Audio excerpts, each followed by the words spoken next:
Picture the most powerful telescope ever assembled by human hands. Point it at the darkest patch of sky you can find, a patch so dark that even with the naked eye you would swear it is completely empty. Hold it there for 11 days and 13 hours without moving. Then look at what comes back. What comes back is 10,000 galaxies, each one a universe unto itself, each one containing hundreds of billions of stars, each one surrounded by its own planets, its own nebulae, its own black holes, its own swirling arms of gas and dust and ancient burning light. 10,000 entire galaxies hiding inside a patch of sky so small that if you held a grain of sand at arm's length, the grain of sand would cover it. This is the Hubble Ultra Deep Field, the most distant image ever captured by human technology. A photograph taken in 2004 that revealed, to a species still getting used to the idea that the universe was more than a few thousand years old, the almost inconceivable scale of the cosmos it inhabits. And here is the thing. Here is the thing that should stop you cold. That image, those 10,000 galaxies, that incomprehensible depth of light and time represents approximately 1/30 millionth of the entire observable sky. If you tiled images like that across the entire celestial sphere, the number of galaxies in the observable universe alone would approach 2 trillion. 2 trillion galaxies.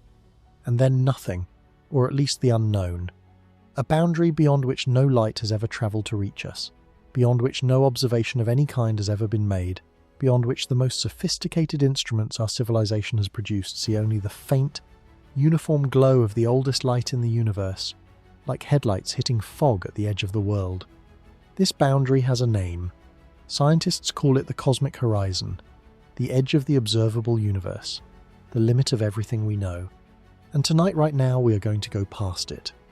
We are going to ask the question that textbooks avoid, and lectures gloss over, and scientific papers hedge around with a forest of qualifications. What is out there? Not what is at the edge. Not what is near the boundary. What is on the other side of everything? What exists in the place where our universe ends, and something begins? The answer, as we are about to discover, is one of the most staggering, most vertiginous, most philosophically violent things that physics has ever produced. And depending on which framework you trust, depending on which equations you follow to their logical conclusion, the answer is either more universe than we can possibly imagine, or something so alien, so geometrically and ontologically foreign to our experience, that human language barely has the tools to point at it. The answer might be other universes. It might be higher dimensions. It might be the raw substrate of space-time itself, the thing that space and time are made of, which is neither space nor time. It might be the literal mathematical structure of all possible realities, existing simultaneously in some form of platonic permanence that dwarfs anything we call existence.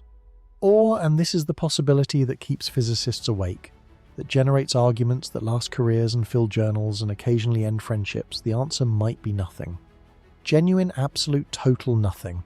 And the question of how something as vast and complex and structured and beautiful as our universe emerged from that nothing is the deepest question any mind has ever asked.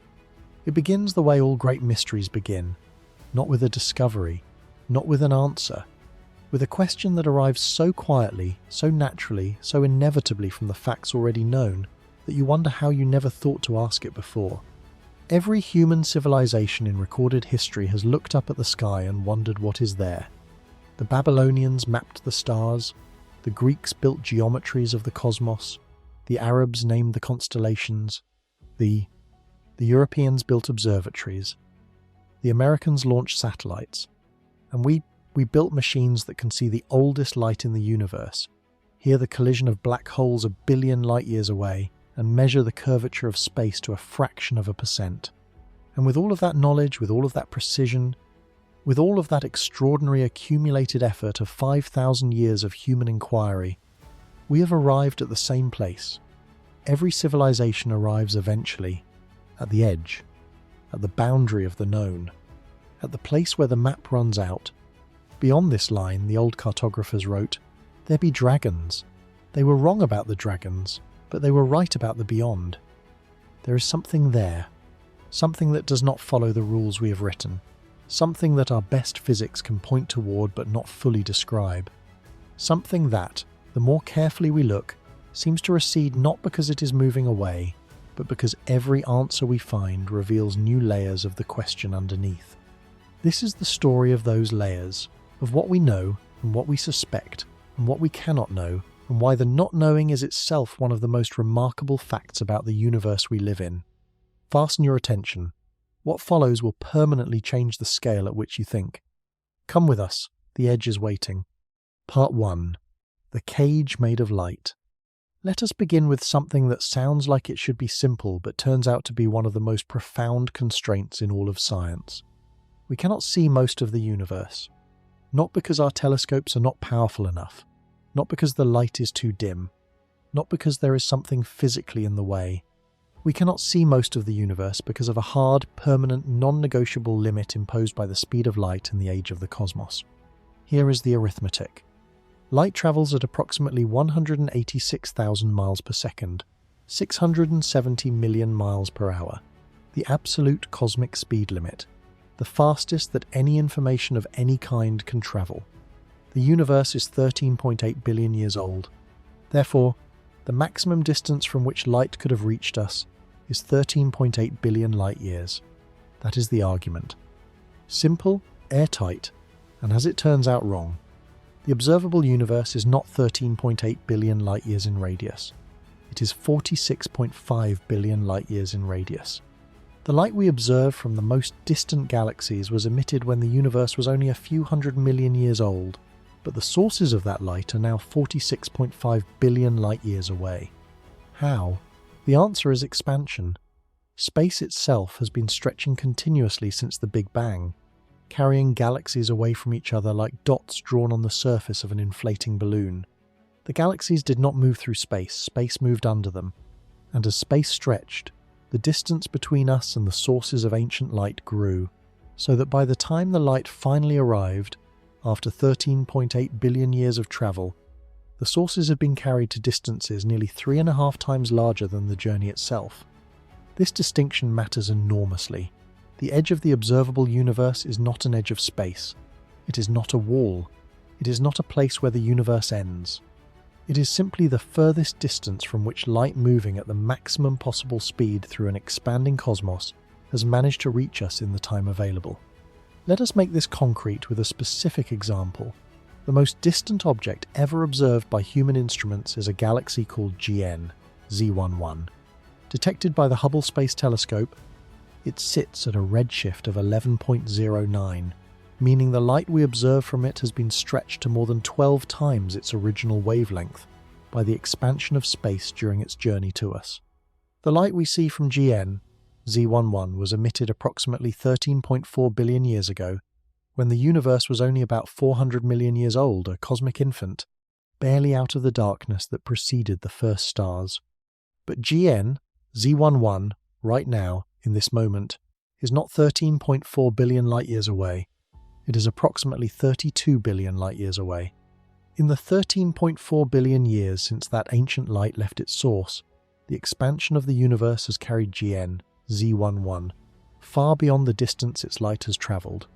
GN, Z11 has already, in the only meaningful physical sense, left our reachable universe, not the universe in total, but the causally connected region that can ever interact with us. And this is just one galaxy, one of the 2 trillion in the observable sphere. Every single one of those galaxies is receding. The farthest ones are already beyond our event horizon already in a region from which no new information can ever arrive. Not because space has a wall, but because space keeps growing faster than light can cross it. We are, in the most physical and least metaphorical sense, drifting into cosmic isolation. The observable universe we can see today is not the observable universe our descendants will see in 1 trillion years.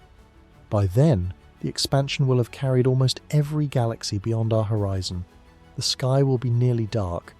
The Milky Way and its gravitationally bound local group will be an island in an otherwise empty and silent cosmos.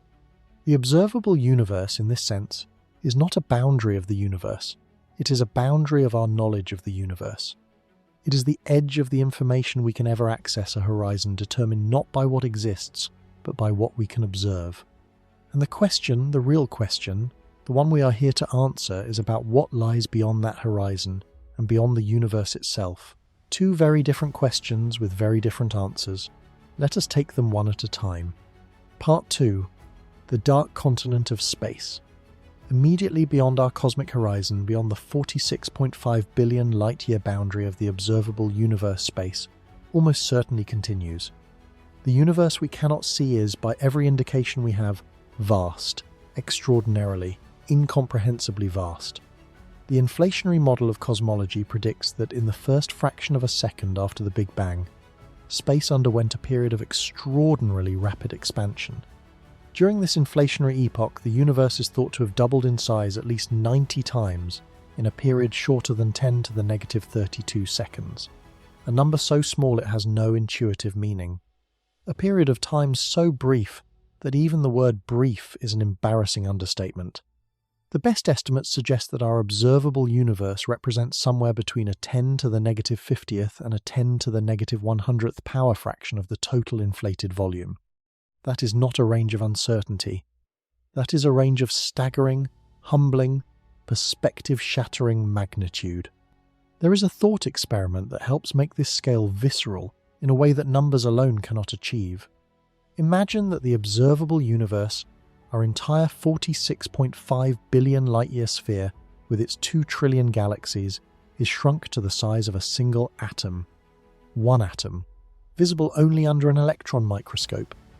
In this analogy, the full universe would be a sphere larger than our observable universe by a factor of 10 to the 23rd power.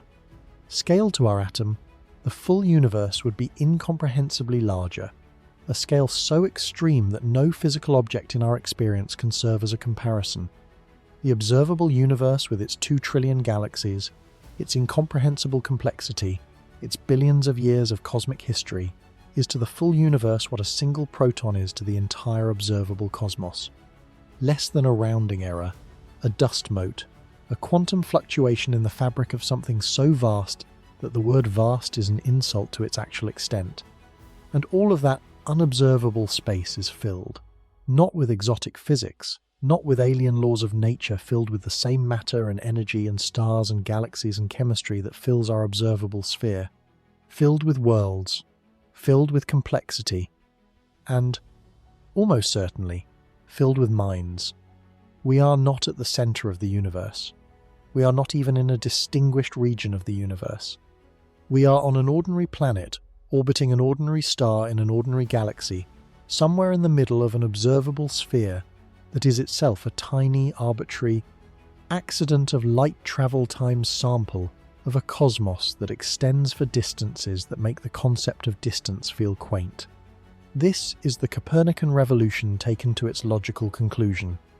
Not just that we are not the centre of the solar system, not just that we are not the centre of the galaxy, not just that we are not the centre of the observable universe, but that the observable universe itself is a marginal, unremarkable, cosmologically invisible fragment of a reality that goes on, in all likelihood forever.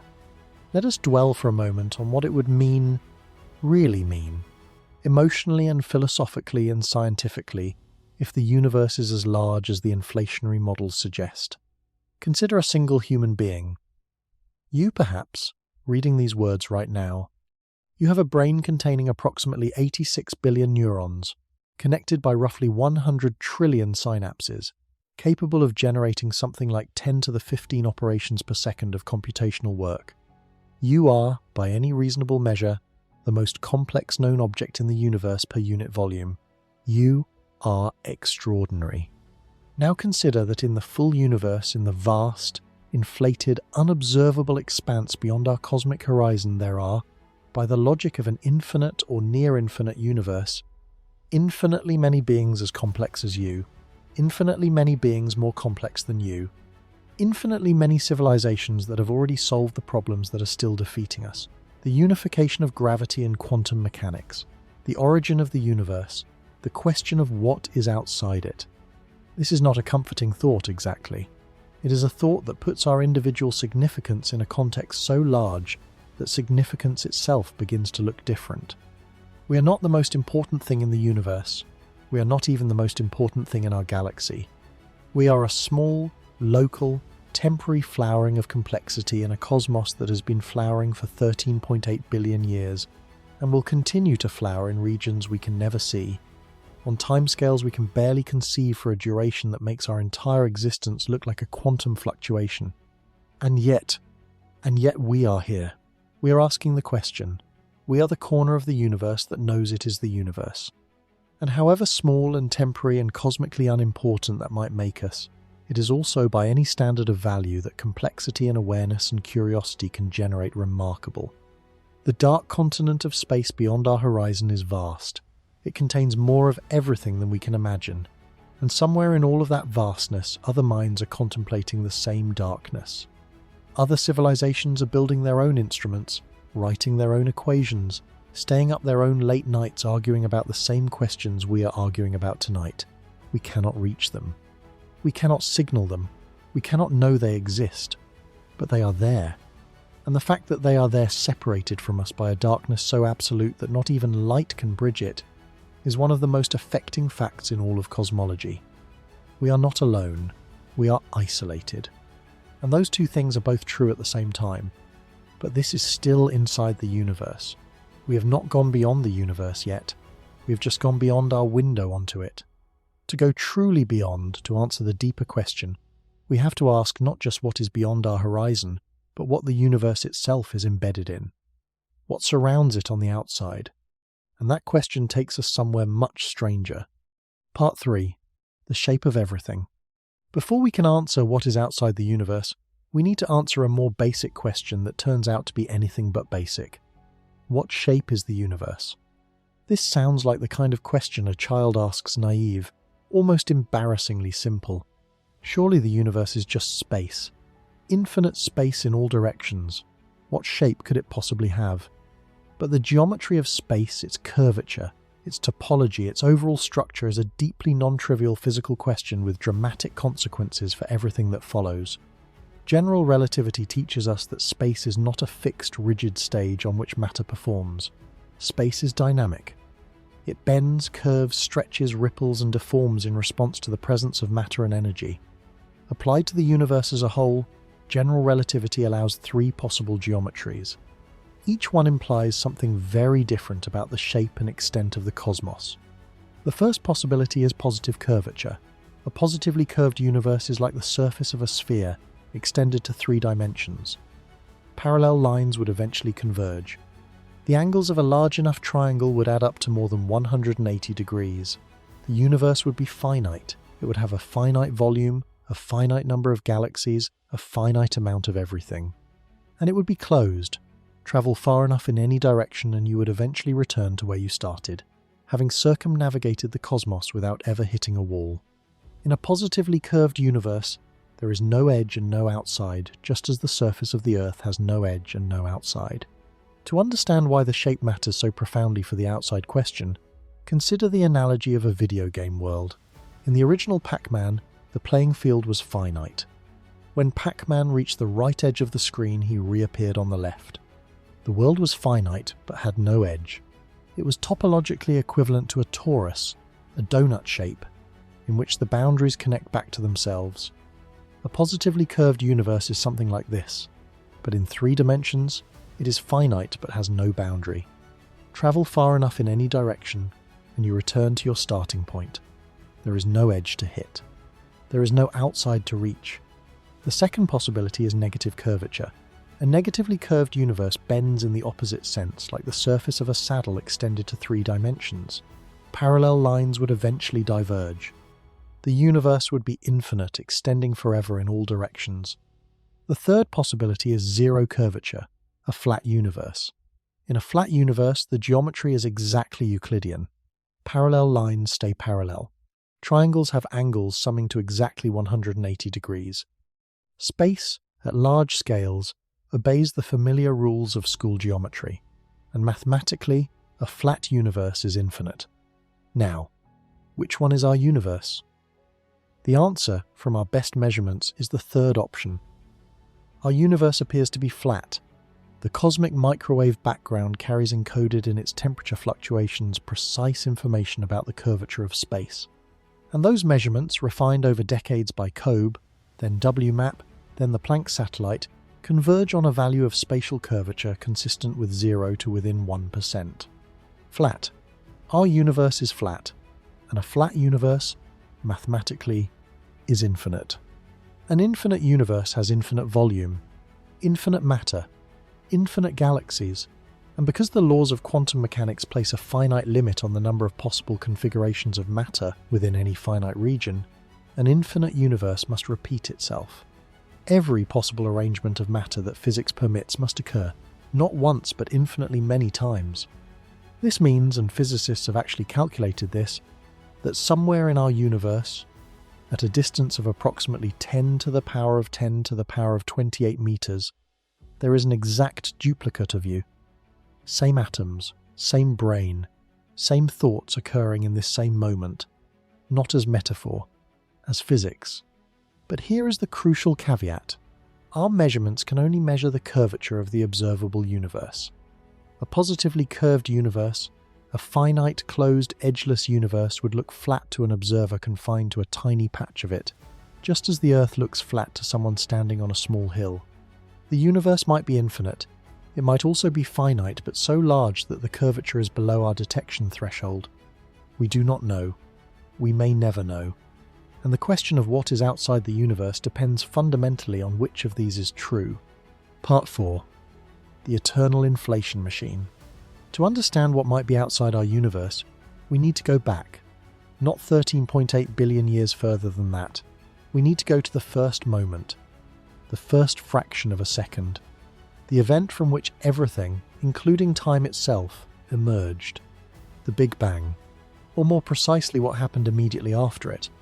In the standard cosmological model, the Big Bang was followed by a period called inflation, a phase of extraordinarily rapid expansion, during which the universe grew by a factor of at least 10 to the 26th power, in less than 10 to the negative.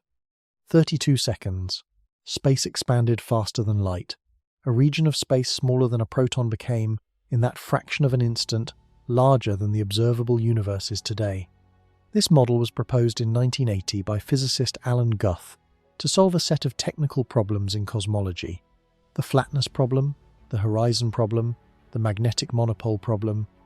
It solved them elegantly. And in doing so, it made a prediction that was confirmed with extraordinary precision by subsequent CMB measurements. But inflation also made another prediction, whose implications are still being reckoned with. Inflation may never have stopped. Inflation was driven by a field, the inflaton field, that permeated all of space in the early universe and contained an enormous density of energy. As this field decayed, its energy transformed into matter and radiation. When the inflaton field decayed in any given region of space, inflation ended there.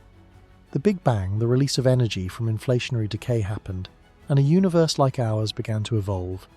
But quantum mechanics introduces an irreducible randomness into the decay of quantum fields.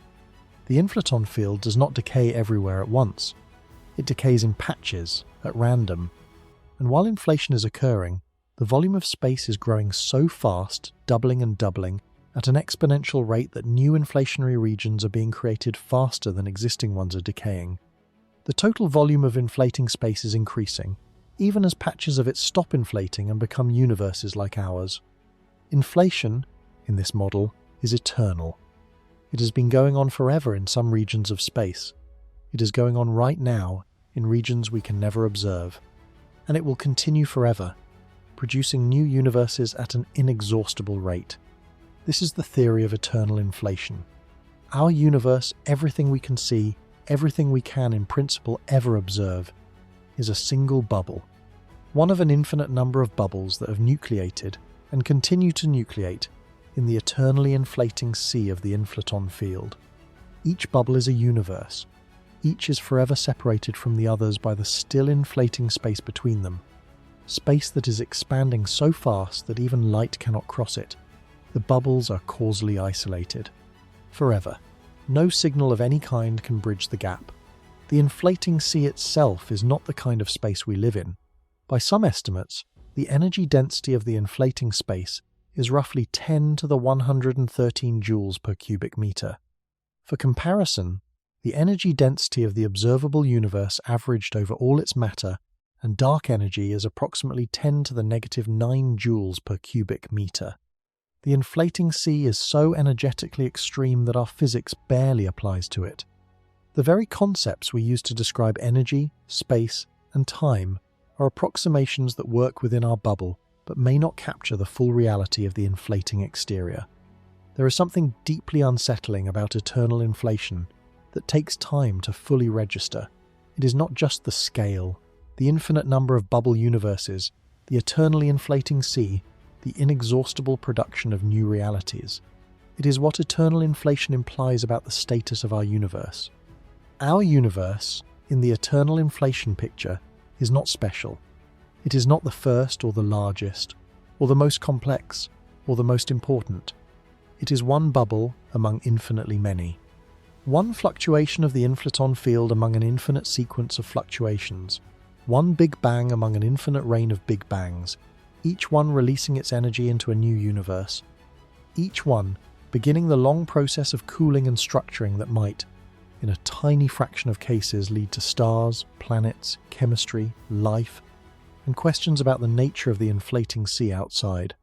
This is, depending on your philosophical temperament, either liberating or devastating. Liberating because it removes the burden of cosmic specialness. We do not need to be the center or the purpose of reality, because there is no center and no purpose, just an inexhaustible process of becoming. Devastating because it removes the sense that our universe matters in any fundamental way, that the laws governing us, the constants that allowed our existence, the 13.8 billion years of cosmic history that produced us, are anything other than one random draw from an infinite lottery. But here is what eternal inflation does not remove. It does not remove the fact that we are here, in this draw, in this bubble, in this particular 46.5 billion light-year sphere of reality. It does not remove the fact that the stars above us are real, that the people we love are real, that the curiosity driving this investigation is real. The inflation outside our bubble may render our universe cosmically unimportant, but it cannot render it unimportant to us. And the space outside our bubble, the eternally inflating sea, is the most immediate answer to what is outside our universe. What is outside our universe is an infinite, eternally inflating sea of space-time, within which an infinite number of other universes bubble up and expand and evolve, most of them dark, empty, or filled with wrong physics, and a tiny, incalculable fraction of them hospitable to complexity, to chemistry, to life, to minds asking this exact question. Part 5. The Library of All Possible Worlds. If inflation is eternal and produces bubble universes continuously, then the set of all possible universes is determined by the set of all possible ways the inflaton field can decay. This is where string theory enters the story, and where the numbers become so large that any attempt to convey their magnitude is guaranteed to fail. String theory is the leading candidate for a unified theory of all physical forces. One of its central features is the existence of extra dimensions. The universe, in string theory, has not 3 spatial dimensions but 10 or 11. The additional dimensions are compactified, curled up so small that they are undetectable at the energies available to current particle physics experiments. Different compactifications produce different physics. A universe where the extra dimensions are compactified in one configuration will have different particle masses, different force strengths, a different cosmological constant than a universe where they are compactified differently, and the number of possible compactifications is approximately 10 to the power of 500. That number is called the string theory landscape. To appreciate how large 10 to the 500 is, there are approximately 10 to the 80 atoms in the observable universe. The landscape is larger than the number of atoms in the observable universe by a factor that is itself incomprehensibly large. Each point in the landscape corresponds to a possible universe with its own physical constants. Most of these universes would be hostile to any kind of complexity. In some, the cosmological constant would be so large that the universe would expand too fast for matter to clump no galaxies, no stars, no planets. In others, the strong nuclear force would be too weak for atomic nuclei to hold together no atoms, no chemistry. In others still, electrons would be too heavy for atoms to form the way they do no molecules, no reactions, no life. The vast majority of the landscape produces universes that are dark, sterile, and simple. Universes that expand and cool and fade without ever producing a single molecule more complex than a hydrogen atom. Universes that spend their entire existence in a state of thermodynamic boredom, containing nothing that knows it exists. But in a tiny, precious, infinitesimally small fraction of the landscape, the constants fall into the narrow range required for atoms to form, for stars to ignite, for carbon to be synthesized, for planets to form, for water to remain liquid, for chemistry to produce self-replicating molecules, for evolution to drive the emergence of complexity. Our universe is one of those. Let us spend a moment contemplating what it would mean if the string theory landscape is real, if those 10 to the 500 possible universes are not just mathematical possibilities but actual physical realities, each one instantiated in some bubble of the eternally inflating sea. 10 to the 500 universes. The number is so large that it defeats every attempt at comparison. But let us try anyway. In 10 to the 500 universes, every possible history of a universe like ours is realized. Every possible value of the cosmological constant, from 0 to its maximum, is populated in some bubble. Every possible mass for the electron, every possible strength of the electromagnetic force, every possible rate of nuclear fusion in stellar cores, all of it is out there, somewhere in the landscape. Fully realized, fully physical, fully real. This includes universes where the cosmological constant is exactly 0 universes that expand forever, but more slowly than ours, potentially even more hospitable to the long-term persistence of complex structures. It includes universes where the strong nuclear force is slightly weaker, so that stars burn more slowly and live longer, providing more time for the evolution of complexity on the planets that orbit them. It includes universes where the laws of chemistry are slightly different, where the periodic table has different elements, where the molecules of life, if there are any, are made of something other than carbon and hydrogen and oxygen and nitrogen.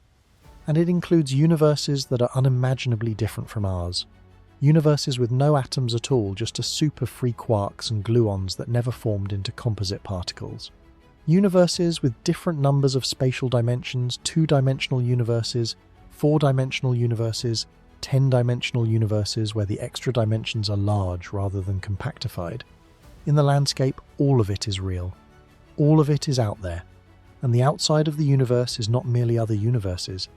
It is the full library of all possible worlds, an archive of every possible physics.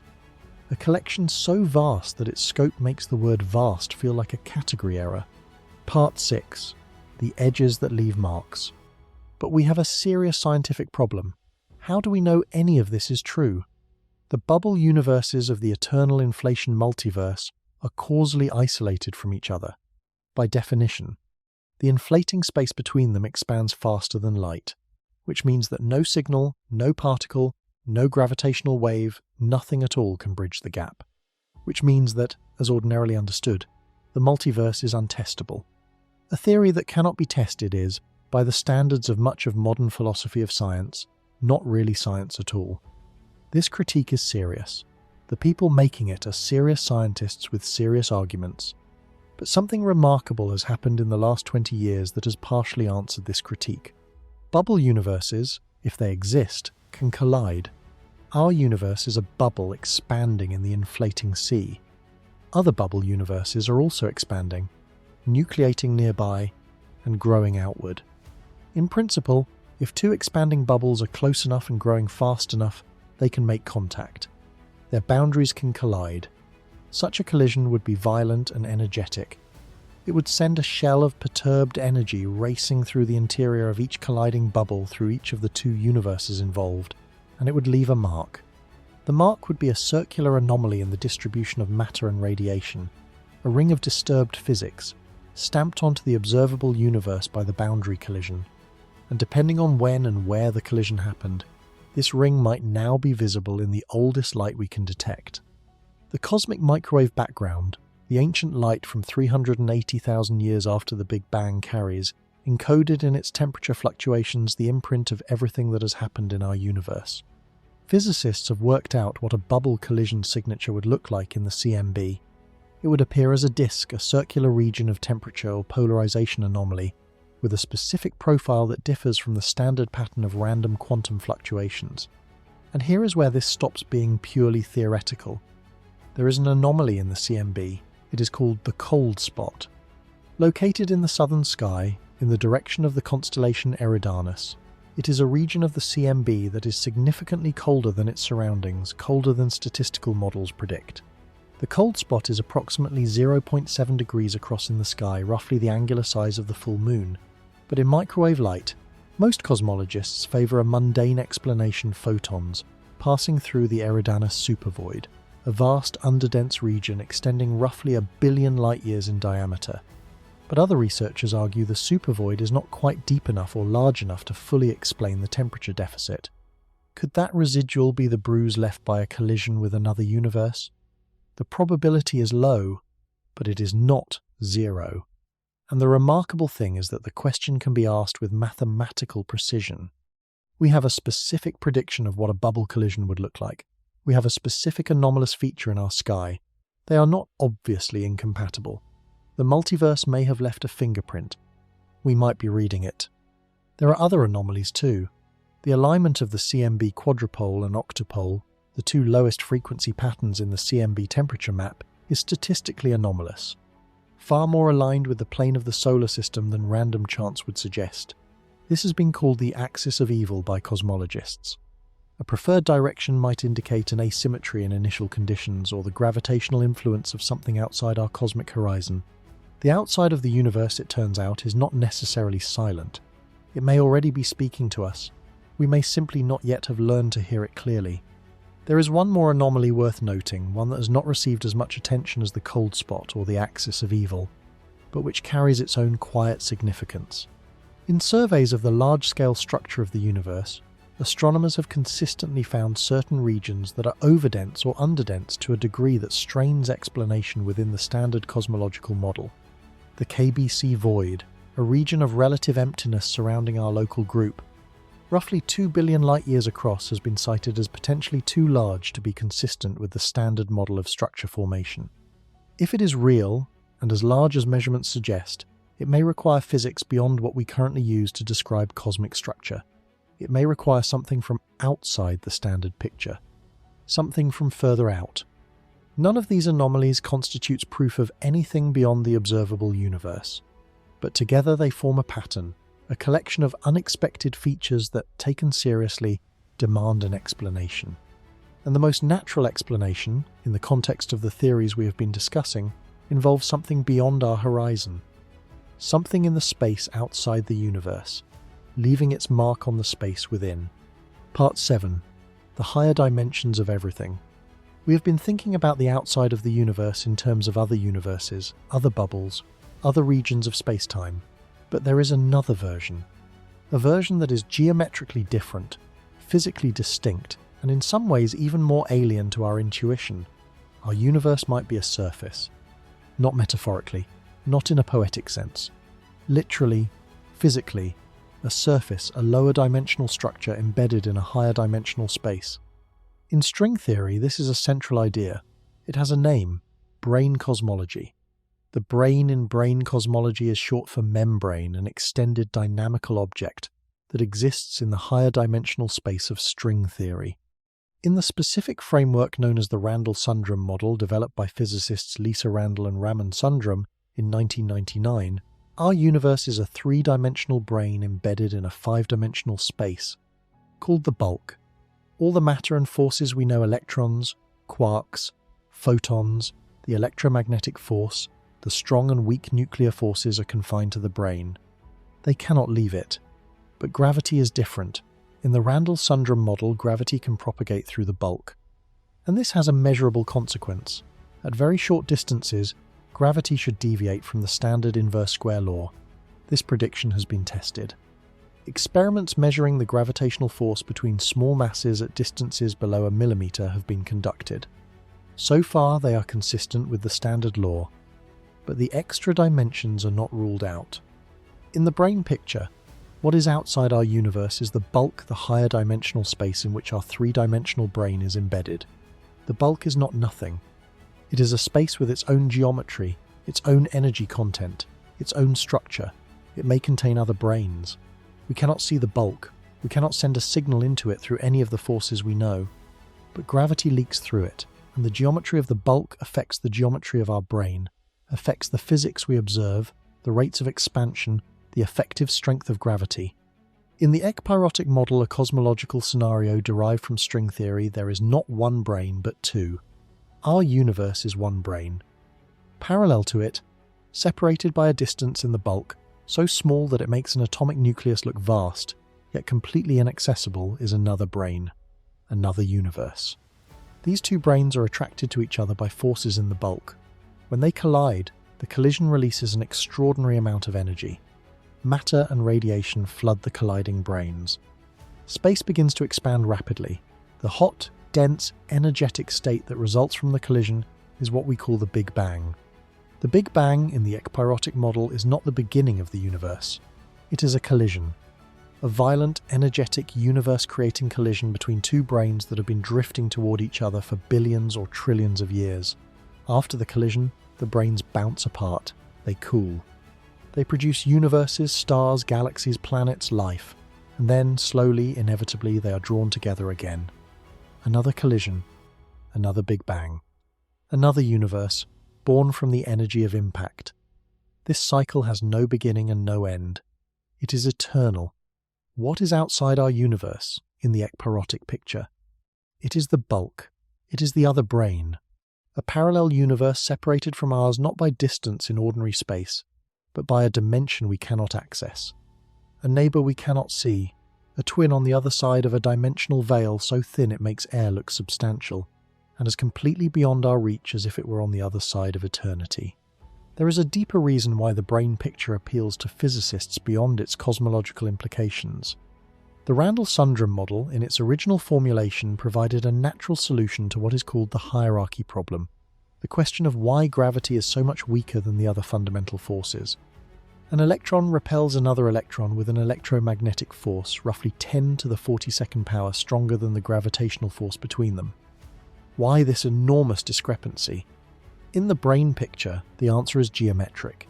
Gravity propagates through the extra dimensions of the bulk, diluting its strength the way sound waves dilute their intensity as they spread in 3 dimensions. The other forces, confined to the brane, do not dilute this way. So gravity is weak not because it is intrinsically weak, but because it is shared across more dimensions than the forces we ordinarily experience. The bulk is stealing gravity from our brane, leaving us with only a fraction of its full strength. If this is right, then the weakness of gravity, one of the deepest puzzles in fundamental physics, is a window into the outside of the universe. Our inability to feel gravity at full strength is a consequence of the existence of hidden dimensions. The outside is reaching in and taking something from us, leaving a measurable deficit that our instruments can detect, and that future experiments may be able to characterize precisely. Part 8. The boundary that has no outside. We have explored several physical versions of what might be outside the universe, but there is another approach, one that challenges the question itself. An approach that says the question of what is outside the universe may be as malformed as asking what is north of the North Pole. This is the no-boundary proposal developed by Stephen Hawking and James Hartle in 1983. One of the most radical and beautiful ideas in all of modern physics. Start with a question that seems even more basic. What was before the Big Bang? In the standard cosmological model, the Big Bang is a singularity, a moment at which the density and temperature of the universe become infinite, at which the equations of general relativity break down completely. The singularity is the point at which physics runs out of things to say. Hawking and Hartle tried to address this by applying quantum mechanics to the universe as a whole, using a technique called Euclidean quantum gravity, a mathematical trick in which the time variable in the equations is replaced by an imaginary number. In this Euclidean framework, time and space become mathematically equivalent, interchangeable, and the distinction between them blurs. And in this blurred quantum gravitational regime, the singularity disappears. In the no-boundary proposal, the universe does not begin at a singularity. It begins at a smooth, rounded, geometrically well-behaved point, a point at which time, in the Euclidean sense, simply becomes spatial. Not the point at which time begins, but the point at which the distinction between time and space becomes meaningless. There is no before because there is no time pointing in any direction. Hawking's analogy is the South Pole. Ask what is south of the South Pole and you have asked a question that is grammatically valid but physically meaningless. There is no south of the South Pole, not because there is a wall blocking you, but because south is a direction defined by the geometry of the sphere, and at the South Pole, that direction does not point anywhere.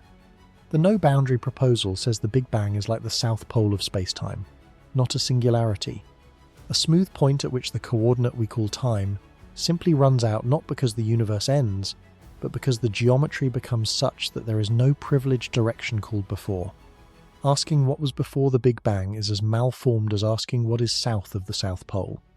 And by the same logic, asking what is outside the universe, outside the totality of space-time, may be equally malformed.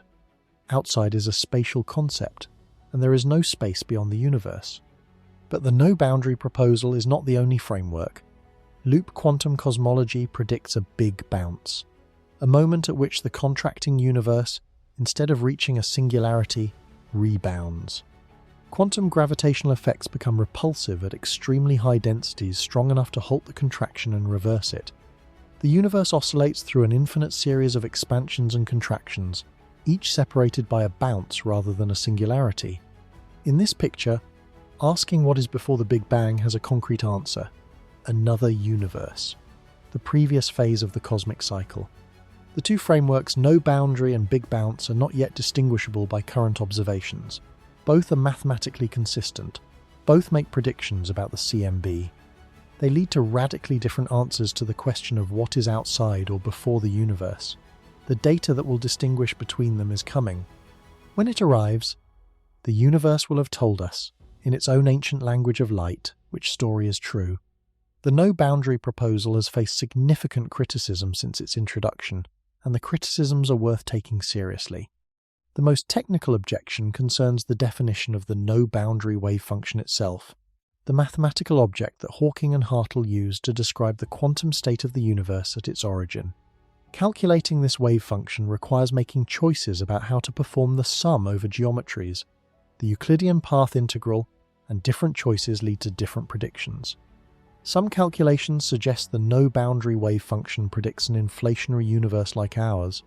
Others suggest it predicts a very different kind of universe entirely. The debate over the correct formulation of the no-boundary proposal has been active and sometimes heated.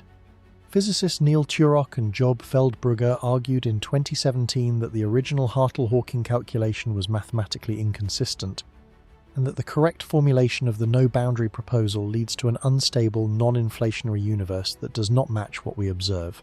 Hawking and his collaborators disputed this conclusion. The argument has not yet been fully resolved. What this debate illustrates is something important about the status of all the frameworks we have been discussing. They are not finished theories. They are works in progress, mathematical explorations of possible descriptions of the universe's origin and extent, each of which has open questions and internal tensions that have not yet been fully resolved. The no-boundary proposal may be right. It may be wrong. The truth about what is outside the universe, about whether the concept of outside even applies, is still being worked out. Part 9. What the nothing is made of. Let us now confront the deepest version of the question. Where did the universe come from? Not what came before it, not a prior physical event, but something deeper. Why does anything exist at all? This is the question that philosopher Gottfried Leibniz called the most fundamental question of all. Why is there something rather than nothing? And it is the question that lurks beneath every cosmological theory, every physical model, every attempt to explain the universe's origin. Physicists sometimes try to answer it with quantum mechanics. They invoke vacuum fluctuations, the quantum mechanical fact that even in a perfect vacuum, the uncertainty principle guarantees that the vacuum is not truly empty. Virtual particles flicker in and out of existence. Fields fluctuate. The vacuum has a structure, an energy, a richness that classical emptiness lacks. Some physicists argue that the universe could have arisen from a quantum vacuum fluctuation, an enormous quantum event that produced all the energy, all the matter, all the space and time of our universe. This is a beautiful idea, But it has a fundamental problem. The quantum vacuum is not nothing. The quantum vacuum is a physical system. It has properties. It contains quantum fields. It obeys the laws of quantum mechanics. It is, in short, something. You cannot explain why something exists by appealing to a different something. You need to explain why anything exists at all. True nothing, the philosopher's nothing, is not the quantum vacuum. It is the complete absence of space, time, matter, energy, quantum fields, physical laws, mathematical structure, and any form of existence whatsoever. And from true nothing, nothing should be able to emerge. This principle is what makes the existence of the universe so astonishing. Unless the laws of physics exist independently of the physical universe, unless they are not properties of the universe but rather abstract mathematical truths that exist in some Platonic sense, independent of whether any physical system instantiates them, if the laws of quantum mechanics exist eternally as necessary truths of mathematics, then from those laws the quantum vacuum they describe also exists not as a physical system embedded in prior space and time, but as a mathematical structure that is necessarily real. Quantum cosmology offers a specific mechanism: quantum tunneling. In quantum mechanics, particles do not respect classical boundaries. A particle that classically has too little energy to surmount a potential barrier can nevertheless appear on the other side. Applied to cosmology, this suggests that the universe could have tunneled from a state of absolutely nothing, from a quantum state of zero energy, zero volume, zero matter, to a state of something. This is the Vilenkin model. The tunneling was governed by quantum mechanics. No prior space or time was required. Let us push the question of nothing one step further, because even if we accept that the universe arose from a quantum vacuum fluctuation, governed by quantum mechanical laws that exist as mathematical necessities, even if we grant all of that, there is still a question lurking underneath. Why those laws? Why the specific quantum mechanical framework that governs our universe? Why Hilbert spaces and wave functions and the Schrödinger equation rather than some other mathematical framework? This is the question of the origin of physical law, and it is, in some ways, more fundamental than the question of the origin of the universe. Because if the laws came first, if the laws are the necessary, self-existing mathematical truths from which the universe arose, then the laws themselves require explanation. Not because they are contingent, but because we do not understand why these particular mathematical truths describe physical reality. The mathematical universe hypothesis, as we will discuss, dissolves the mystery by identifying mathematical existence with physical existence. But if that is right, if everything mathematical is physical, then why does the universe appear to be described by one specific mathematical structure, rather than a superposition of all of them? These are questions without current answers, but they point toward the deepest level of the outside question. The outside of the universe, at this level, is not space or time or other dimensions or other universes. It is the question of where the laws came from. We exist because nothing could not hold still. Quantum mechanics forbids perfect stability, even in the state of absolute absence. The universe exists not because something created it, but because the alternative, eternal, perfect, undisturbed nothingness is quantum mechanically unstable. And from that instability, everything we see and are and know and wonder about bloomed into existence 13.8 billion years ago, in a fraction of a second that defies every unit of time we have invented. Part 10. The mathematics that makes itself real. We have now arrived at the most radical of all possible answers to the question of what is outside the universe. An answer that dissolves the question by dissolving the distinction between inside the universe and everything else. This is the mathematical universe hypothesis, proposed by cosmologist Max Tegmark at MIT. Physics describes the universe with mathematics, extraordinarily, unreasonably, startlingly precise mathematics. The agreement between theory and experiment in quantum electrodynamics reaches 12 significant figures. That is like predicting the distance from New York to Los Angeles to within the width of a human hair. General relativity's predictions have been confirmed to parts per billion by observations of pulsars, gravitational waves, and the cosmic expansion. The universe is, to an extraordinary degree, mathematical. But why? Tegmark distinguishes between two claims. The first claim is that our universe has some mathematical properties that some aspects of reality can be captured by mathematical structure. This is uncontroversial. The second claim is much stronger. Our universe is a mathematical structure, not merely described by mathematics. Literally, physically, ontologically identical to a specific mathematical object. If the universe is merely described by mathematics without being mathematics, then there would be something extra in the universe, some kind of primitive physical stuff that instantiates the mathematical relations without being reducible to them. But what would that stuff be? How would you even tell the difference between something that is physical and something that is mathematical? Tegmark argues you could not. That the distinction between mathematical existence and physical existence is empty. That if a mathematical structure is sufficiently consistent and self-contained, it is physically real. If this is right, then every mathematically consistent structure exists. Every self-consistent set of physical laws. Every possible geometry of space-time. Every possible assignment of constants and symmetries. All of it exists, in exactly the same sense that our universe exists. The outside of our universe, in the mathematical universe hypothesis, is not empty space. It is not other universes in a physical sense. It is the full space of mathematical possibility, the infinite, uncountable collection of all consistent mathematical structures, all of which are equally real, equally physical, equally existent. Our universe is one structure in this infinite collection. We are a specific pattern in a specific mathematical object. We cannot perceive the rest, not because of a geometric barrier, but because we are patterns within one structure. And the other structures are not accessible from within ours in the same way that characters in a story cannot step outside their narrative. Is the mathematical universe hypothesis true? Is it even science? Critics argue that it is not falsifiable in any practical sense, that it defines away the hard problem of physical existence rather than solving it. Defenders argue that it is the only coherent answer to why mathematics so perfectly describes reality. The debate is live, the stakes are ultimate, and the answer, if one is ever found, will redefine what we mean by reality itself. The mathematical universe hypothesis makes a claim that sounds almost mystical but has a specific, testable implication. If every mathematical structure is physically real, then our universe, with its specific laws and constants, should be in some sense typical among mathematical structures that permit observers.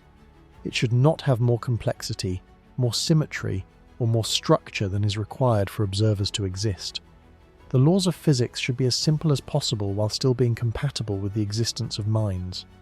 This is a prediction, and it is a prediction that, while difficult to test precisely, is at least consistent with what we observe. The laws of physics are remarkably simple. They can be written down in a handful of equations that fit on a few pages. The standard model of particle physics, general relativity, and cosmology together describe virtually all known phenomena with a mathematical structure that, while technically involved, is far simpler than it could have been. A universe with observers could have had vastly more complicated laws. It does not.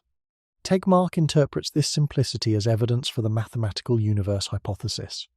If our universe is one mathematical structure among many, and if the structures compatible with observers are typically simple, then we should expect to find ourselves in a simple universe. And we do.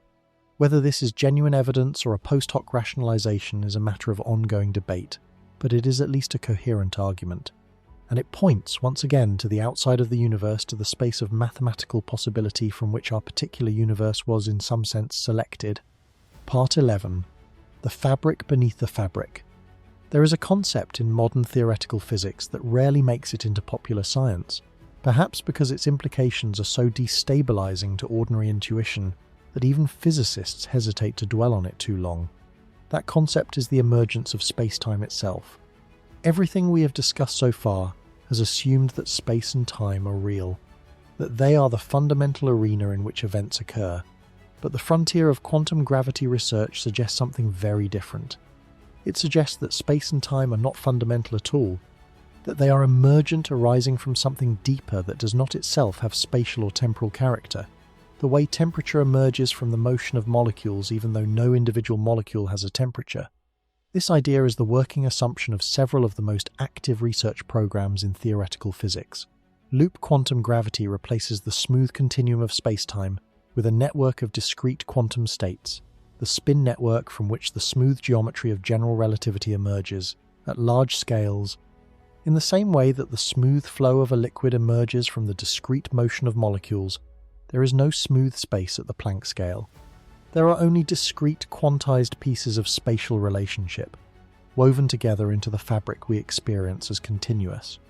String theory takes a different approach, but reaches a similar conclusion through the ADS-CFT correspondence, one of the most celebrated results in theoretical physics of the last 30 years. In this framework, a theory of gravity in a certain kind of curved space is mathematically equivalent to a quantum field theory living on the boundary of that space, in one fewer dimension. The gravity, the space-time geometry in the interior is encoded in the quantum information on the boundary. Space-time is a hologram. It is not fundamental. It is a projection, an encoding, a description that emerges from quantum entanglement. Space is made of quantum information, of entanglement, of the correlations between quantum degrees of freedom that have no intrinsic spatial character. Delete the entanglement, and the interior space disappears. Change the entanglement, and the geometry changes. And if this is right, if space is emergent from entanglement, then the question of what is outside the universe takes on a new dimension, because outside is a spatial concept. And if space itself is emergent, then outside only makes sense inside the emergent description. At the level of the more fundamental description, there may be no inside and outside. There may be only the entanglement structure, the network of quantum correlations from which space and all its distinctions crystallize as useful approximations. The implications of emergent spacetime extend far beyond the technical machinery of loop quantum gravity and holography. They reach into the most basic features of our experience of reality. We experience space as the arena in which things exist. We experience time as the flow in which events occur. These experiences are so fundamental, so deeply woven into every other experience we have, that it is almost impossible to imagine what it would be like for space and time to be absent. But this is exactly what the emergent space-time picture suggests. Space and time, in this picture, are like the temperature of a gas. Temperature is a real, measurable, meaningful quantity. But temperature is not a fundamental property of the molecules that make up the gas. No individual molecule has a temperature. Temperature is a statistical property of large collections of molecules, an emergent description that becomes meaningful only when you have enough of them. Space and time may be exactly like this. Meaningful at large scales, where there are enough quantum degrees of freedom for the spatial and temporal descriptions to make sense, but absent literally, physically absent at the Planck scale. The outside of the universe, in this picture, is not a place. It is the level of description below which space ceases to mean anything, the quantum gravitational substrate from which the spatial universe we inhabit emerges as a large-scale, low-energy approximation. It is the physics beneath the physics, the reality beneath the reality, the structure from which our world condenses the way crystals condense, from a cooling liquid, organized, patterned, lawful, and entirely dependent for their existence on a substrate that obeys different and deeper rules. We have never observed that substrate directly, but the search for it is the deepest search in physics. And what comes next, when the answer arrives, will be stranger than anything that came before. Part 12. The instruments that will find the answer. We have travelled far through the landscapes of inflation, through bubble universes and higher dimensions, through quantum tunneling from nothing and mathematical structures that are their own reality. Now let us turn to something concrete. What experiments can we run? What instruments can we build? What data can we collect that will help us distinguish between these extraordinary possibilities? This is not hopeless. There are real, specific, testable predictions that come from these different frameworks. And the next generation of instruments currently being designed, funded, and in some cases already under construction may be powerful enough to evaluate them. The first and most important is the CMB S4, the Stage 4 Cosmic Microwave Background Experiment. A collaboration involving dozens of universities and national laboratories, CMB S4 will deploy a new generation of ground-based CMB detectors in the Atacama Desert of Chile and at the South Pole. Combined, they will measure the CMB with a sensitivity roughly 10 times better than the Planck satellite the current gold standard in CMB measurement. CMB, S4 is looking for the imprint of primordial gravitational waves in the polarization of the CMB, the so-called B-mode polarization signal. If inflation happened, quantum fluctuations during that expansion would have produced gravitational waves that left a specific imprint on the polarization of CMB photons. Detecting this signal would confirm inflation. And confirming inflation would provide strong evidence for the eternal inflation multiverse. The second crucial instrument is the Einstein telescope, a next-generation gravitational wave detector planned for construction in Europe, scheduled to begin operations in the mid-2030s. Unlike current detectors LIGO and Virgo, built on the surface and limited by seismic noise, the Einstein telescope will be built underground, in a triangular configuration with arms 10 kilometers long. It will be sensitive to gravitational wave frequencies and amplitudes completely inaccessible to current instruments. Gravitational waves from the very early universe from phase transitions in the first microseconds from the end of inflation would form a stochastic background of gravitational radiation permeating the entire universe. This background carries information about physics at energies far beyond what any particle accelerator could reach. It is a recording of the universe's origin, encoded in ripples in spacetime itself. Third, the Euclid satellite, launched by the European Space Agency in 2023, is currently mapping the large-scale structure of the universe with unprecedented precision. Over 6 years of observations, Euclid will produce a three-dimensional map spanning 10 billion light-years and containing 2 billion galaxies. Among the things Euclid can test is the flatness of the universe. If the universe has a slight positive curvature too small for previous surveys to detect, Euclid might see it. And detecting positive curvature would change everything. A positively curved universe is finite, closed, and has dramatically different implications for what is outside than an infinite flat universe.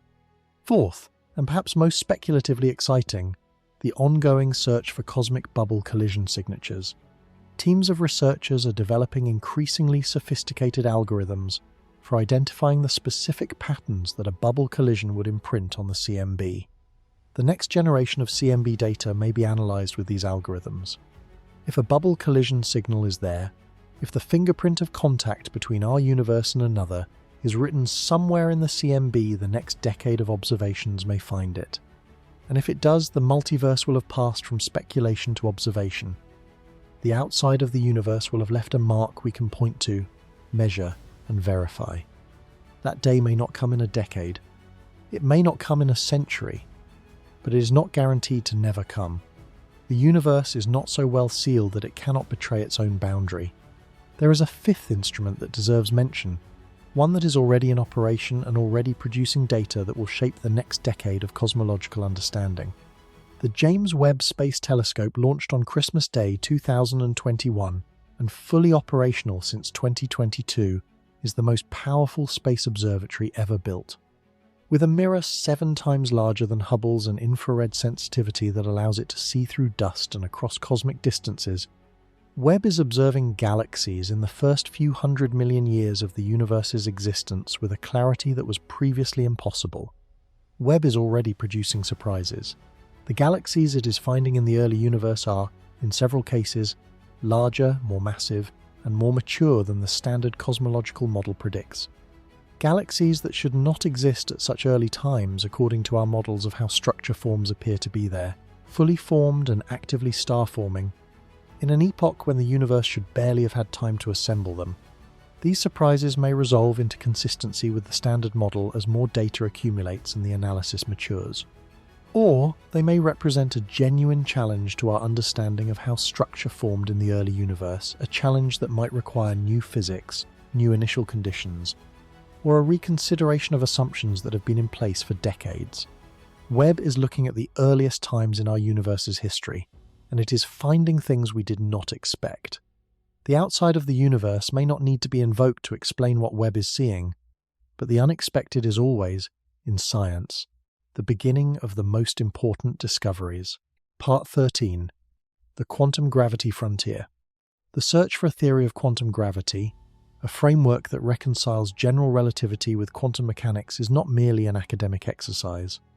It is the search for the description of reality at its most fundamental level, and it matters enormously for our question, because the question of what is outside the universe ultimately comes down to the question of what space-time is, and whether it can have an outside at all. General relativity describes space-time as a smooth, continuous, four-dimensional manifold. It is, in principle, infinitely divisible. You can always zoom in further, look at smaller scales, and find more space-time there.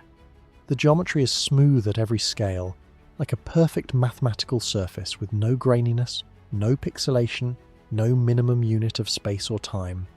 But quantum mechanics introduces a minimum length scale, the Planck length, approximately 1.6 times 10 to the negative 35 meters below which the smooth description of general relativity cannot possibly apply. At this scale, the energy required to probe the geometry of space is so enormous that the geometry itself is disturbed by the probing. The uncertainty principle prevents you from ever knowing both the position and the geometry of spacetime at scales below the Planck length. The smooth manifold of general relativity dissolves into quantum foam, a seething, fluctuating, uncertain description of spacetime that has no classical analogue. In loop quantum gravity, the response to this situation is to take the quantization of spacetime seriously and model space not as a smooth continuum, but as a network of discrete quantum connections, the spin network. The smooth three-dimensional space we experience is the large-scale, low-resolution average of this underlying discrete structure. The way the smooth surface of water is the large-scale average of molecules that are individually not smooth at all. In this picture, there is no spacetime at the Planck scale. There is only the spin network, and the spin network does not have an inside and outside the way a region of space does. String theory takes a different approach, but reaches a similar conclusion through the ADS CFT correspondence. The theory of gravity in a certain kind of curved space is mathematically equivalent to a quantum field theory living on the boundary of that space, in one fewer dimension. The gravity, the spacetime geometry in the interior is encoded in the quantum information on the boundary. Spacetime is a hologram. It is not fundamental. It is an encoding that emerges from quantum entanglement. There is a specific result from quantum gravity research that illustrates the emergent nature of spacetime with a concreteness that abstract descriptions sometimes lack. It involves black holes. When a black hole evaporates through the Hawking radiation process, it eventually disappears completely. The matter that fell into the black hole, and the information about that matter, seems to vanish. This is the black hole information paradox. Quantum mechanics says information cannot be destroyed, but the evaporation of a black hole seems to destroy it. The most compelling resolution developed in the last decade through the framework of quantum error correction and entanglement wedges goes like this. The information is not lost. It is encoded in the correlations, the entanglement between the Hawking radiation photons emitted over the entire lifetime of the black hole. The information is scrambled, and retrieving it would require measuring an astronomically large number of photons, but it is there. It is preserved. It is encoded in quantum information. And the reason this works is that the interior of the black hole is not a separate, causally isolated region of spacetime. It is, in a precise mathematical sense, encoded in the entanglement structure of the radiation outside.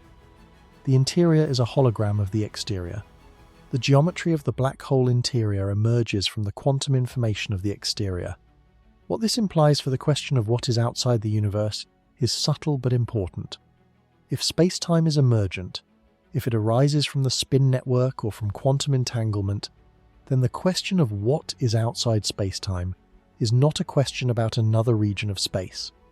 It is a question about the more fundamental structure from which space emerges, and that structure may have no concept of inside or outside at all. It may be a purely relational structure defined entirely by the relationships between its elements, with no embedding in any ambient space. In that case, asking what is outside the universe is like asking what color is the number 7. It applies a spatial concept to a structure that is not spatial, and therefore has no answer. The universe, in the deepest quantum gravitational description, may not have an outside not because there is a wall at the boundary, but because the very concept of having an outside is a feature of the emergent spatial description that does not carry over to the more fundamental reality beneath it. Part 14. The anthropic filter and what it reveals. The anthropic principle, in its various forms, has been one of the most controversial ideas in modern cosmology.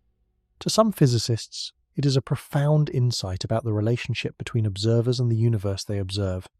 To others, it is an abuse of scientific reasoning, a way of explaining away deep questions by appealing to the tautological fact that we exist. The weak anthropic principle simply states that the observed values of physical constants must be compatible with the existence of the observers measuring them. This is a tautology, but a useful one. It explains why we should not be surprised to find ourselves in a universe where the constants permit life, even if the vast majority of possible universes do not. We can only be in a universe that permits life. So of course we are. But there is a deeper implication when the anthropic principle is combined with the multiverse. Consider the fine-tuning problem, the observation that the physical constants of our universe appear to be set to values extraordinarily hospitable to complexity and life. The cosmological constant, the energy density of empty space that drives the universe's expansion, is finely tuned to a value roughly 120 orders of magnitude smaller than the naive prediction of quantum field theory. It is, by any measure, the worst prediction in the history of physics. In a universe without a multiverse, the fine-tuning of the cosmological constant is a profound and deeply unsatisfying mystery. Why would a fundamental physical parameter be set to such a precise and seemingly arbitrary value? In a multiverse where all values of the cosmological constant are realized in different bubble universes, the answer is selection. We observe the value we do because we can only exist in a bubble where the cosmological constant allows the formation of stars, planets, and the long timescales required for biological evolution. This is the anthropic selection effect. And in 1987, physicist Steven Weinberg used it to make a specific prediction about the cosmological constant, predicting that it should be non-zero and small in a range compatible with structure formation. When the cosmological constant was measured in 1998 by the teams led by Saul Perlmutter, Brian Schmidt, and Adam Rees, a measurement that earned the 2011 Nobel Prize in Physics, the value they found was precisely in the anthropically predicted range. This was not a coincidence obvious in advance. The cosmological constant could have been zero, as many physicists expected, or it could have been many orders of magnitude larger or smaller.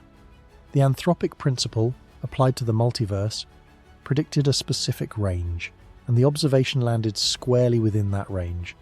It remains controversial. Many physicists find the anthropic argument unscientific, but it is a real prediction that was verified. And it remains, for the multiverse hypothesis, one of the strongest empirical arguments that something like a multiverse may actually be real.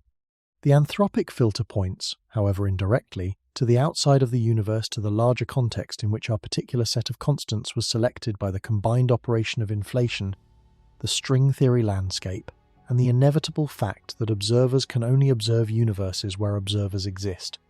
There is a version of the anthropic argument that is stronger and more specific than the general principle, one that goes beyond simply noting that we exist in a universe compatible with our existence. This is the argument from the specific values of constants that would need to change by only small amounts to render complex life impossible. The carbon resonance level is perhaps the most striking example. Carbon 1, 2. The isotope of carbon that forms the basis of organic chemistry has a nuclear energy level at approximately 7.65 MeV that allows it to be synthesized in stellar cores through a triple alpha process. 3 helium nuclei combining to form 1 carbon nucleus. If this energy level were different by even a few percent, the triple alpha process would be far less efficient, and carbon would be vastly rarer in the universe. Fred Hoyle predicted the existence of this energy level in 1953, before it had been measured, specifically because carbon exists in abundance and life requires carbon. The prediction was confirmed. The resonance level is precisely where it needs to be. Is this a coincidence? In a single universe framework, it is a remarkable coincidence, an unexplained fine-tuning of nuclear physics that happens to permit the existence of carbon-based life. In a multiverse framework, it is a selection effect in universes where the resonance level is different. Carbon is rare, complex chemistry is impossible, and no observers exist to notice the wrong value.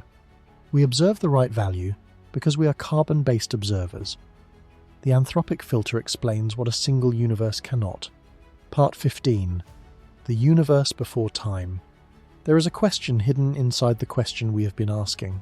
We have been asking what is outside the universe spatially, what surrounds it, what it is embedded in. But there is a prior question. What was the universe before it had the properties it has now? What is outside the universe temporally? In the standard Big Bang model, the universe had a beginning. Time began. Space began. Matter began. Everything began at the singularity, at the moment the equations first produce finite values for physical quantities. Before the singularity, before the Big Bang, there is nothing. Not empty space. Not a quantum vacuum. Nothing at all. Time did not exist before the Big Bang because time is a property of the universe, and the universe did not exist before the Big Bang. This is the standard answer, and for many people, it is deeply unsatisfying, not because it is necessarily wrong, but because it is too clean, too definitive, too much like a story that ends with a satisfying full stop when the problem it describes seems to call for an ellipsis. The no-boundary proposal of Hawking and Hartle suggests that the singularity is an artifact of using the wrong description. When quantum mechanics is applied to the very early universe using the Euclidean rotation trick, the singularity dissolves. The universe has a smooth beginning, a rounded, well-behaved point in quantum gravity from which time gradually emerges. The way north gradually becomes a meaningful direction as you move away from the North Pole.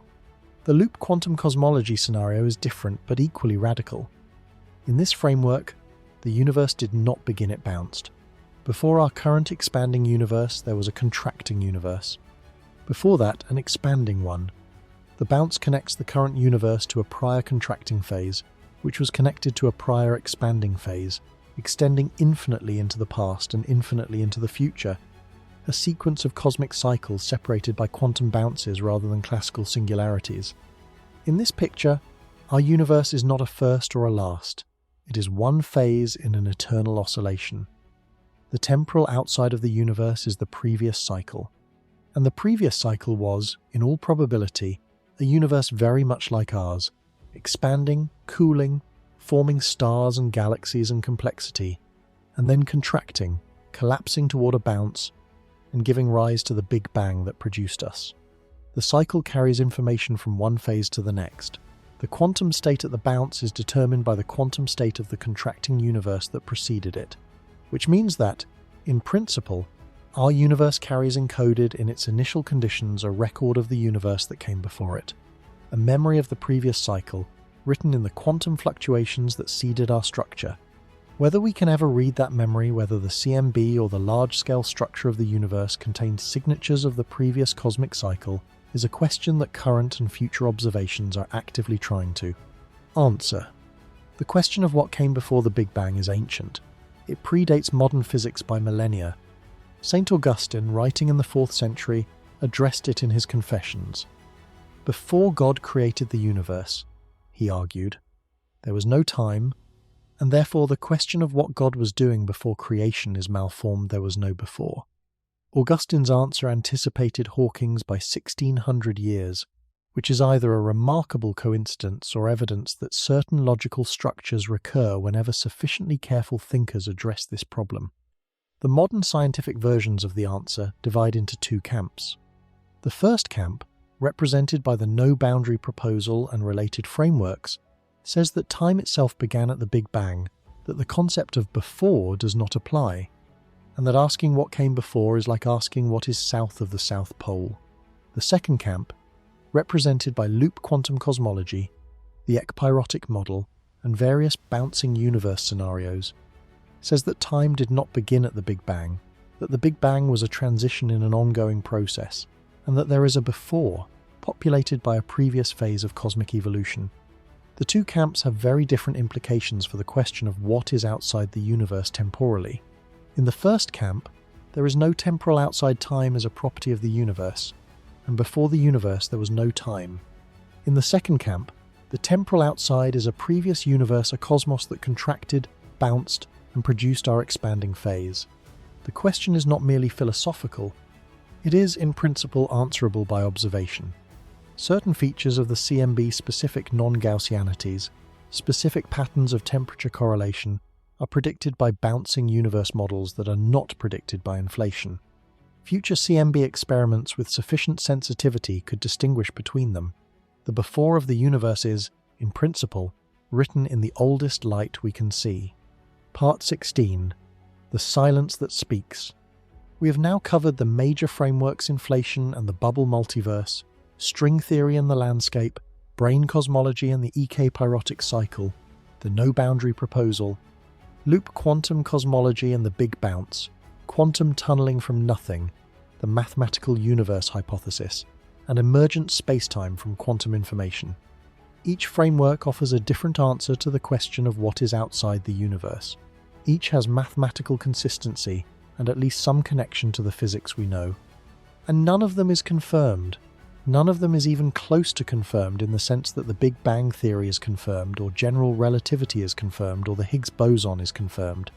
These are frameworks, mathematical structures, theoretical proposals, explorations of possible realities that are consistent with current observations but not yet required by them. This is not a comfortable situation. Science is most comfortable with hypotheses that make sharp, specific, testable predictions and then either pass or fail the test. The history of physics is full of such moments: special relativity predicting time dilation, quantum electrodynamics predicting the electron's magnetic moment, general relativity predicting the deflection of light by gravity. These are the moments when physics is most clearly science: a bold prediction, a precise measurement, a verdict. The question of what is outside the universe has not yet produced that kind of moment. The predictions are often too vague, too indirect, or too dependent on assumptions that cannot themselves be tested. And yet the situation is not hopeless, not even close. The absence of a definitive test today does not mean the absence of a definitive test tomorrow. The history of physics is also full of moments when questions that seemed permanently beyond the reach of experiment turned out to be answerable once the right instrument was built or the right technique was developed. Let us be honest about the difficulty of this position. We are describing territory that science has not yet fully mapped. We are using the language of physical theories, inflation, brains, quantum gravity, the landscape, to describe something that those theories point toward but do not fully describe. We are at the edge of the map, and beyond the edge, the map is blank. This is uncomfortable. Humans are not naturally comfortable with the blank. We tend to fill it with mythology, with religion, with philosophy, with science fiction, with a confident assertion of things we cannot verify. The history of thought about the cosmos is a history of premature certainties, of confident maps that turned out to have the dragons in the wrong place. The honest response to the blank is not to fill it with confident assertions. It is to be precise about what we do not know, to say, here is what the mathematics predicts. Here is what the observations constrain. Here is what remains genuinely open. And here is why the open question matters. The question of what is outside the universe is genuinely open. Not in the sense that we have no ideas, we have extraordinary ideas, mathematically sophisticated and internally consistent, but open in the sense that we cannot yet determine which idea, if any, corresponds to reality. The current uncertainty about what is outside the universe is the same kind of uncertainty that preceded every major advance in cosmology. It will not last forever. New data will arrive, new instruments will be built, new theoretical ideas will sharpen the predictions and make them testable. And when the data and the theory and the instruments align, when the definitive observation is made, we will look back on this period of uncertainty the way we look back on the period before the CMB was discovered, as the time just before the answer arrived. The question is alive, the investigation is ongoing, and the universe continues to leave its traces in the data we collect, continues to write its history in the oldest light we can detect, continues to encode its secrets in the geometry of space and the polarization of photons and the spectrum of gravitational waves. We are learning to read the traces. We are building the instruments to detect them. The silence speaks. It says, keep looking. Part 17. The civilizations at other edges. Before we close, let us think about something that the enormity of this subject tends to crowd out. Something small, human, and in its own way as extraordinary as any of the cosmological frameworks we have discussed. We are not alone in asking this question. Not necessarily on Earth, though certainly there are other humans, in universities and observatories and late-night conversations, asking precisely this question in precisely this way. But across the unobservable universe in the regions beyond our cosmic horizon that we can never see, there are almost certainly other minds, other civilizations. Other species who have, over the course of their own evolutionary histories, developed the capacity for abstract thought and turned it, as we have, toward the largest questions they can conceive. And some of them, perhaps many of them, perhaps an infinite number of them, are asking the same question we are. They are sitting at the center of their own observable universe, their own 46.5 billion light-year sphere, looking outward at their own cosmic horizon and wondering what is beyond it. They have their own telescopes pointed at their own cosmic microwave backgrounds. They have their own versions of inflation theory and string theory and quantum cosmology. They have their own versions of this very conversation, in their own languages, in their own conceptual frameworks, shaped by their own evolutionary histories and their own scientific traditions. And they are bounded, as we are. Their horizon is as firm as ours. They cannot see us any more than we can see them. We are as invisible to them as they are to us, separated not by any barrier, but by the simple, inexorable fact that the universe expanded too fast for our light to ever bridge the gap. Two civilizations, each at the center of their own observable universe, each wondering what is outside, neither able to know the other exists. This is one of the most quietly affecting implications of modern cosmology. Not the scale of the universe we have grown somewhat accustomed to scale, but the isolation. The permanent, physical, inviolable isolation of each observable universe from every other. Each bounded sphere of knowledge, floating in the vast, unobservable dark, unable to communicate with any of the others, each asking its own version of the same questions with no possibility of comparing notes. In both cases, whether consciousness is rare or common in the cosmos, the silence is the same. And in both cases, the question is the same. And in both cases, the asking is the same. There is something almost sacred about that. Something that cuts through all the technical machinery of inflation and brains and quantum gravity and arrives at something simple and true. We are finite beings in an infinite or near-infinite cosmos. We are bounded by horizons we cannot cross. And in the middle of all that scale and isolation and unknowability, we look outward and ask. The cosmos cannot ask about itself. It does not wonder. It simply is vast, indifferent, following its laws with perfect consistency and perfect silence. We do the asking. We do the reaching. We do the wondering. And that small as we are, temporary as we are, bounded as we are, is what makes us in some sense that physics cannot fully capture, extraordinary. The universe produced us, and through us, it is trying to understand itself. The isolation of our observable universe is not merely a feature of our current technological limitations. It is a permanent, fundamental feature of the physics of an expanding universe. And this permanence is worth dwelling on, because it represents something genuinely new in the history of human isolation. Throughout history, human communities have been isolated from each other by geography, by distance, by the limits of communication technology. But those isolations were always, at least in principle, bridgeable. Given enough time, enough effort, enough development of technology, the isolation could be overcome. Ships crossed oceans. Telegraph cables crossed continents. Radio signals crossed the planet. The isolation of human communities from each other was contingent a function of current limitations, not a fundamental physical law. The isolation of our observable universe from other observable universes is different in kind. It is not a contingent limitation. It is written into the laws of physics. The expansion of the universe is accelerating. The cosmic horizon is not a temporary barrier that future technology will eventually cross. It is a permanent boundary, set by the rate of expansion and the speed of light, that no technology, however advanced, however powerful, however creative, can ever overcome. This means that our isolation from the other regions of the universe is not like any isolation humanity has ever experienced before. It is total, it is permanent, and it is shared by every other civilization in every other observable universe, each one permanently sealed in its own sphere of knowledge, unable to communicate with the others, unable to know the others exist. There is something both humbling and clarifying about this.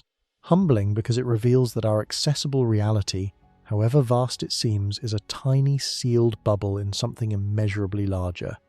Clarifying because it means that everything we will ever know, everything we will ever discover, everything we will ever understand, comes from within our bubble.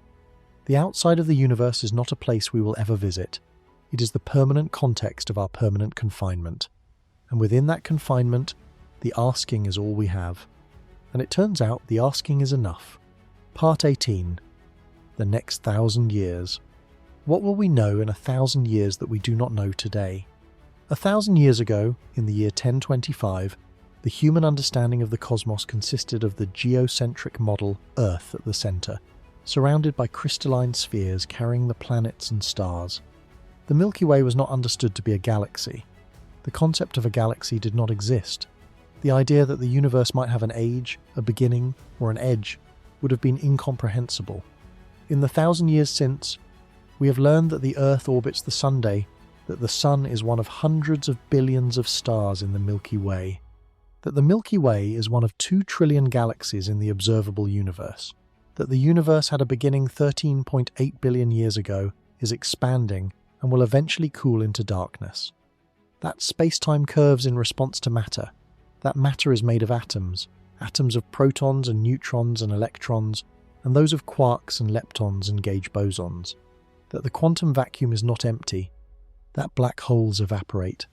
That gravitational waves are real and detectable. That is the progress of 1,000 years. What is the progress of the next 1,000? We will almost certainly have a complete theory of quantum gravity, a framework that unifies general relativity and quantum mechanics and describes the physics of the Planck scale, the singularity of the Big Bang, and the interior of black holes. That theory will answer some of the questions we have been asking tonight and generate new ones we cannot yet formulate. We will almost certainly have mapped the large-scale structure of the universe with a completeness and precision that makes our current surveys look like rough sketches. We will know the geometry of the universe to arbitrary precision, whether it is truly flat or slightly curved, and in which direction. If it is positively curved and finite, we will know its total volume. We will have measured the CMB with a sensitivity that reveals every anomaly, every statistical feature, every departure from the standard model of cosmology. We will know whether the CMB cold spot is a mundane supervoid effect or a bubble collision signature. We will know whether the stochastic gravitational wave background carries the imprint of inflation or of something before the Big Bang. We will know whether the extra dimensions of string theory exist at any measurable scale. We will have tested the Randall-Sundrum model with tabletop gravity experiments sensitive to deviations from the inverse square law at distances 10 times smaller than current experiments can probe. And from all of that data, from the most complete picture of the observable universe that physics can construct, we will be able to say, with the confidence that comes from evidence rather than speculation, which of the frameworks we have explored tonight is most nearly correct. We will not know everything. We will never know everything. The horizon will still be there, 46.5 billion light-years away, permanently beyond our reach. But we will know more than we know now. Far more. And what we know will be stranger, deeper, more beautiful, and more troubling than what we currently imagine. That is the promise of science, not the promise of final answers, the promise of better questions.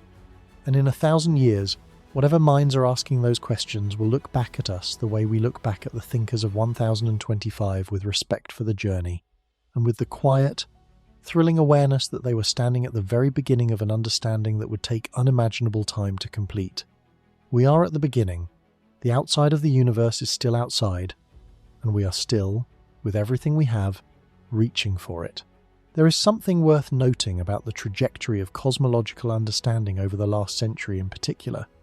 In 1920, the universe was thought to be the Milky Way 1 galaxy, static, eternal, of finite but uncertain size. By 1930, it was known to be expanding and to contain other galaxies. By 1965, the cosmic microwave background had been discovered, confirming the Big Bang. By 1998, dark energy had been discovered, revealing the accelerating expansion. By 2016, gravitational waves had been detected, opening a new observational window on the cosmos. By 2022, Webb was observing the first galaxies. Each of these discoveries, each of these expansions of the known, came in less than a human lifetime. Some came in a decade, some in a year. The rate of cosmological discovery has been accelerating.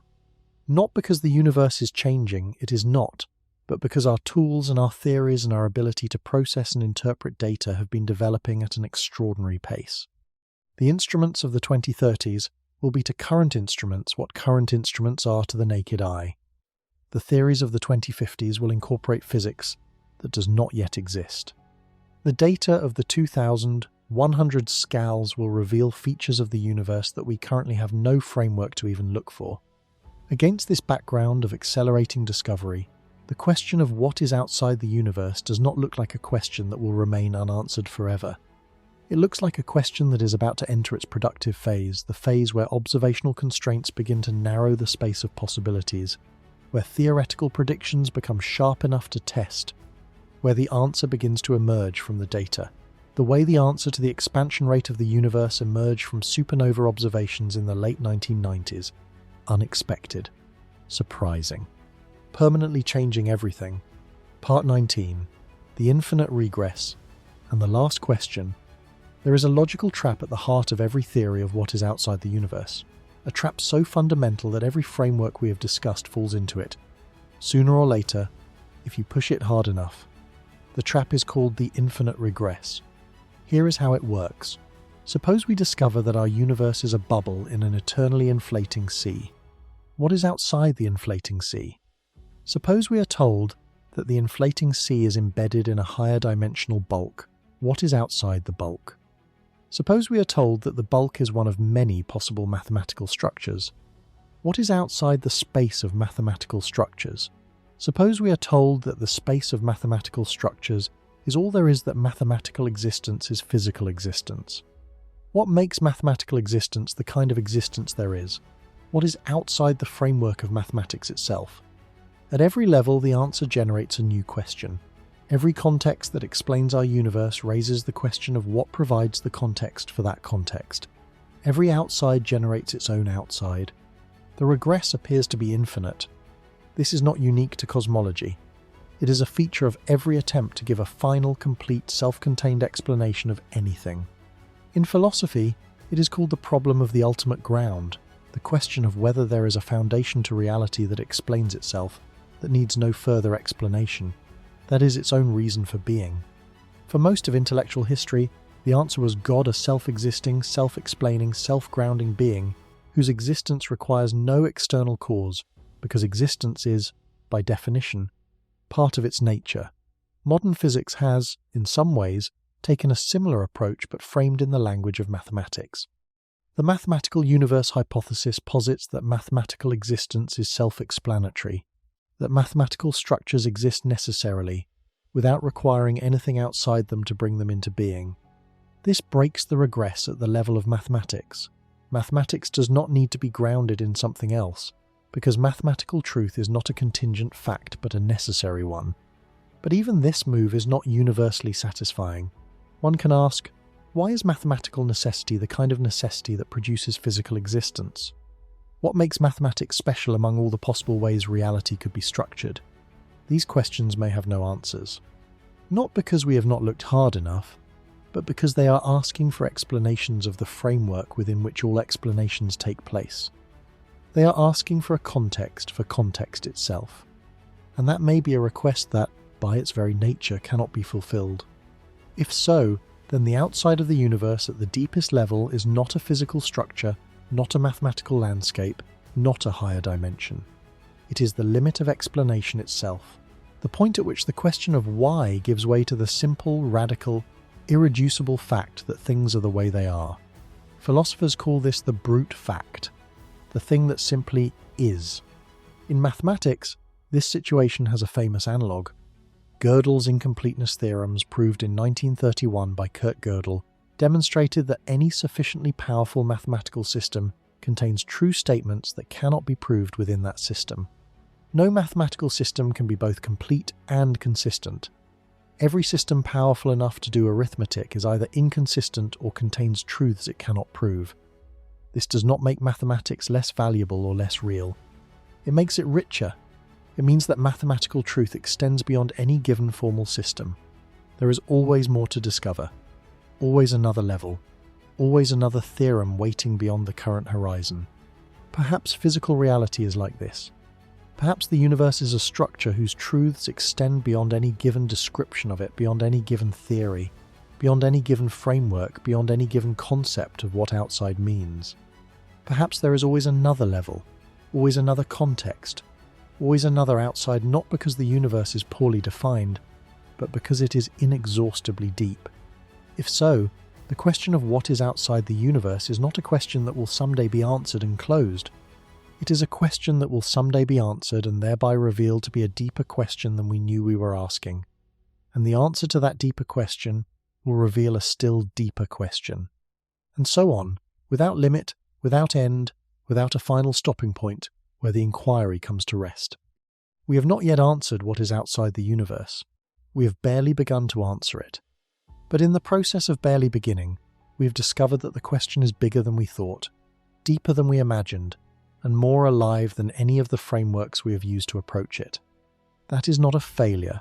That is the most honest and complete result that inquiry can produce, and it is, in its own way, an answer. The outside of the universe is the next question, and the next, and the next, without end, closing. All that remains is to wonder. So, what is outside the universe? If inflation is right, it is an eternal sea of inflating space-time, bubbling with new universes at every moment, an inexhaustible process of cosmic creation that has no beginning and no end. If string theory's brain picture is right, it is a higher dimensional bulk, a space with more dimensions than we can access, containing other membranes, other universes, connected to ours by the leaking thread of gravity. If the no-boundary proposal is right, the question is malformed. There is no outside, because space-time is a finite, complete, self-contained structure with no edge and no beyond, as closed as a sphere with no south of its southernmost point. If the mathematical universe hypothesis is right, it is the infinite space of all possible mathematical structures, all of which are equally real, of which our universe is one tiny, finely tuned corner in a library of all possible realities. If quantum tunneling from nothing is right, the universe came from nothing. And the nothing is quantum mechanically the most unstable thing there is. Existence is inevitable. Non-existence was never a stable option. We do not know which of these is correct. We may not know in our lifetimes. The next generation of CMB telescopes may find the B-mode polarization signature of inflation. The next generation of gravitational wave detectors may hear the echo of processes from before the Big Bang. Future surveys of large-scale structure may reveal the slight curvature of a finite closed cosmos. And in one of those datasets, or in one we have not imagined yet, the answer may be hiding. Until then, the question belongs to all of us. To everyone who has ever looked up at a night sky dark enough to show the Milky Way and felt, with the gut rather than the intellect, the scale of what is there. To everyone who has ever asked, as a child, what is past the edge of space, and been told it goes on forever, and felt, correctly, that this answer is both true and insufficient. To everyone who is not satisfied with horizons, you are a collection of approximately 7 octillion atoms arranged in a configuration of extraordinary complexity. Those atoms were forged in the cores of stars that lived and died before the sun was born.